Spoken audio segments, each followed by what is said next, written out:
અને એમાંય ખાસ કરીને શાકનો રાજા જે રીંગણ વંતાક જે કહેવાય એને ગળે વળગાડી અને ભગવાને રીંગણાને અમર કરી દીધો છે. બીજા કોઈ શાકને નહીં, ઘણા બધા શાક છે પણ રીંગણાને ભગવાને પોતાના ગળે વળગાડી અને એને અમરત્વ આપ્યું.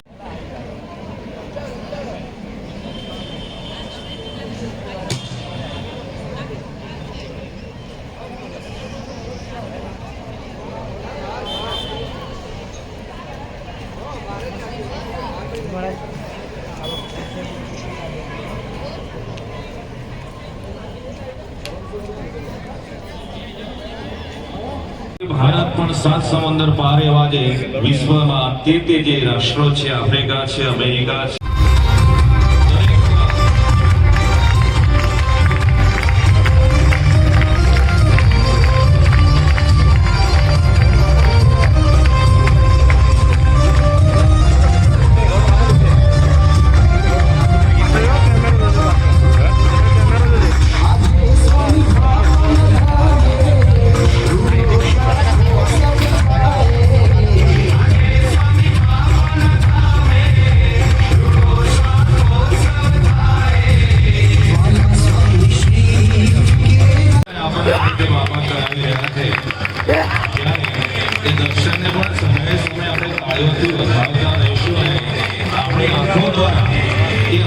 ઉતારી અને સ્મૃતિને હંમેશને માટે આપણે સંગ્રહી રાખીશું.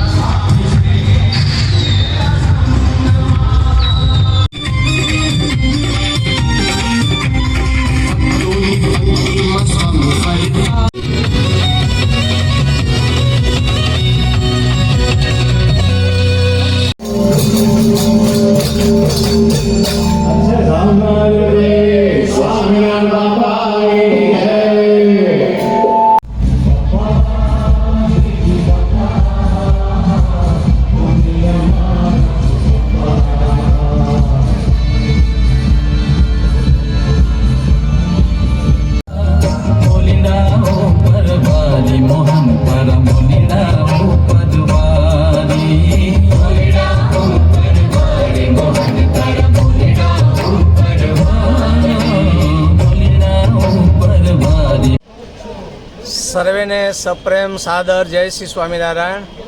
આજે તીર્થોત્તમ ધામ શ્રી સ્વામિનારાયણ ગાદીનું કેન્દ્ર સ્થાન મણિનગર મુકામે દિવ્ય અને ભવ્ય શાકોત્સવનું આયોજન કરવામાં આવ્યું છે. આ શ્રી સ્વામિનારાયણ ગાદીના ષષ્ઠ આચાર્ય શ્રી જીતેન્દ્ર પ્રિદાજી સ્વામીજી મહારાજની અધ્યક્ષતામાં આ આયોજન કરવામાં આવ્યું છે. અવતારી અજોડ શ્રી સ્વામિનારાયણ ભગવાને બરાબર 200 વર્ષ પૂર્વે આ શાકોત્સવનો પ્રારંભ કરાવ્યો હતો. સમગ્ર સંપ્રદાયમાં ઠેર ઠેર દેશ વિદેશમાં શાકોત્સવ મનાવી રહ્યા છે. ખાસ કરીને અવતારી સ્વામિનારાયણ ભગવાનનો એવો આગ્રહ છે, સાત્વિક ખોરાક બધાય લે, ભારતીય ખોરાક બધાય લે, જેથી કરીને હેલ્ધી રહેવાય, શરીર બીમાર ન પડે અને પરિવારમાં પણ સ્નેહ સંપ કેળવાય. આ એનો ઉદ્દેશ છે. ખાસ કરીને શાકોત્સવમાં વંતાકનો વધારે પડતો મહિમા છે, રીંગણ જેને આપણે કહીએ છીએ.